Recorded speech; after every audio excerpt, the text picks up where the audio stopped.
Okay, what you're looking at is a tree. I guess it's an ash tree, and I guess there's some kind of vermin that's coming, you know, that attacks ash trees. The emerald ash borer beetle. Okay, I'm glad you said that. Your mint julep will be ready soon. We like to treat new people well here. We welcome Chris Phillips from Buffalo Exterminating, and he's brought an ash tree kind of stump and an ash tree limb, because we're going to talk about this beetle, right, Chris? Yes, we are. Is this something new to Western New York, or have we had this critter before? This is new to Western New York. However, people west of here have been dealing with this insect for well over 10 years. How far west? From here all the way out? It's been found as far west as Minnesota. It originated in Michigan, and has started spreading where the food source is, which are ash trees. So anybody who has an ash tree is in danger of having this infestation now? Absolutely they are. And what's the first thing that they should do to see if they're infested? Well, the first thing they need to do is find out if they do have an ash, okay? And if they do, they need to start looking for the signs, okay? And the signs are going to be dieback in the canopy, at the top of the trees. It tends to work its way down. So you're going to start to see the dieback in the canopy. You may start to see what we call sucker sprouts, where the tree starts to sprout out at the base of the tree or on the trunk. And the big thing is we're finding is woodpeckers. Woodpeckers are going after the larva. So you start to see an increase in woodpecker activity. That canopy starts dying back. You probably have a problem and you want to get some help. Well, can't the woodpecker take care of all of them for us? I mean, yeah, you wish they could. Unfortunately, they sounds like the balance of nature. Right, I mean, yeah, that's great.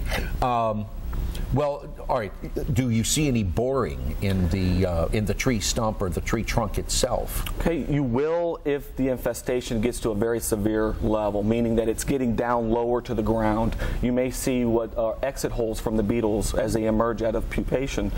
It'll be in a D-shaped hole. Oh, wow. They're very small. It's very, very difficult to find them. Finding an adult is difficult because they're bright metallic green. They hide with the environment very well. And typically they're up where the leaves are.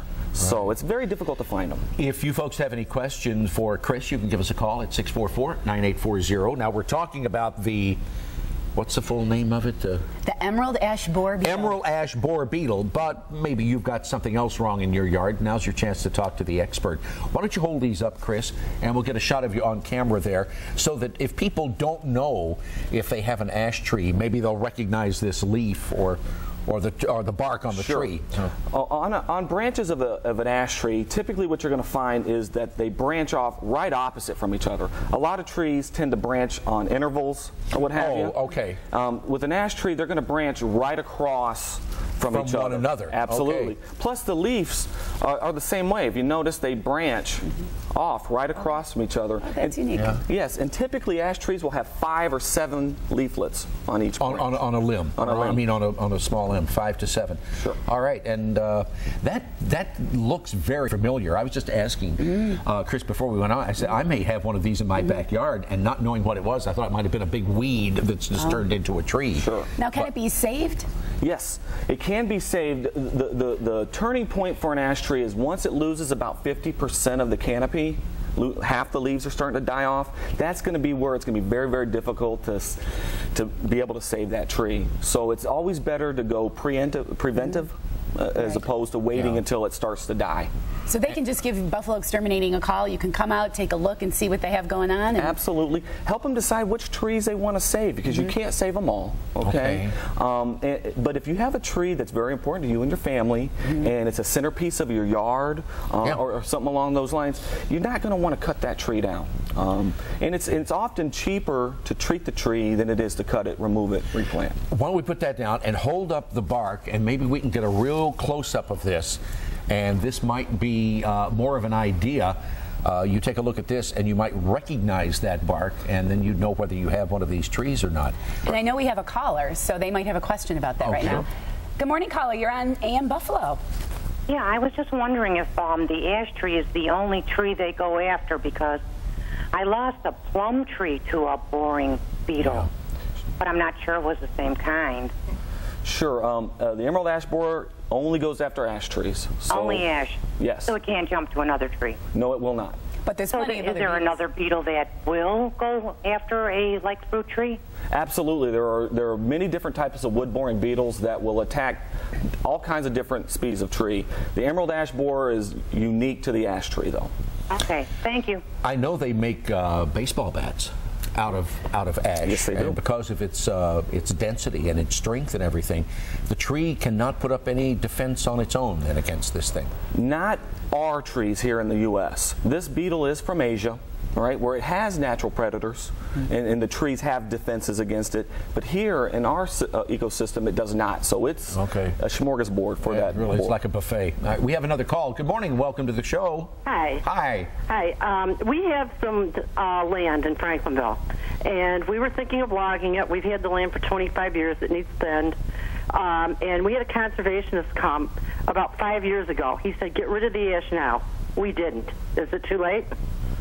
Well, you know, you're going to have to do something with those trees. You're either going to have to cut them down, alive or dead. This beetle will more than likely attack it and kill it. If it's a tree that you want to save, however, it can be saved with treatments. Mm-hmm. What is the typical treatment, Chris? Is it a spray? Is it something you put in the ground, or you inject in the tree, or what? All of those. Really? Yes, there are soil drenches that they can do. You can treat the canopy to treat the adults. By far the best that researchers have found is direct injection into the trunk, okay?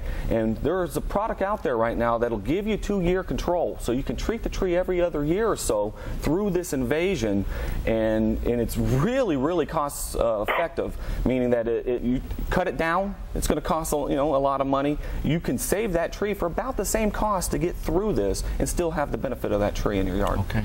Well, I know we have another phone call. Yeah. Good morning. Hi. Hi. You're on with Buffalo Exterminating. Good morning. I'm in Buffalo. I want to know if these beetles go after the mountain ash, the one that gets the little orange berries. No, it doesn't. That is the one ash tree that it is not. Isn't that something? It just has this one diet. I mean, this one thing that it goes after, and it's this tree. It's the green and white ash. Is that what it goes after? Would the cost of treating the tree depend on the size of the tree? Is that basically? Or the infestation of it? Or the, yeah. It's based on the size. The bigger the tree, the more product it's going to take to get into the tree to protect it. So absolutely, the size of the tree matters greatly on the cost. Well, now, if you're going to treat the canopy and this tree is tall, do you guys come out with, what do you call them, cat lifts? Do you have one of those, I don't know, those things you elevate and go up and spray? Or really tall ladders. Yeah, real tall ladders. Yeah, that's it. We do not do that type of treatment. We actually have chosen the trunk injection. Okay. Which is the tree does most of the work.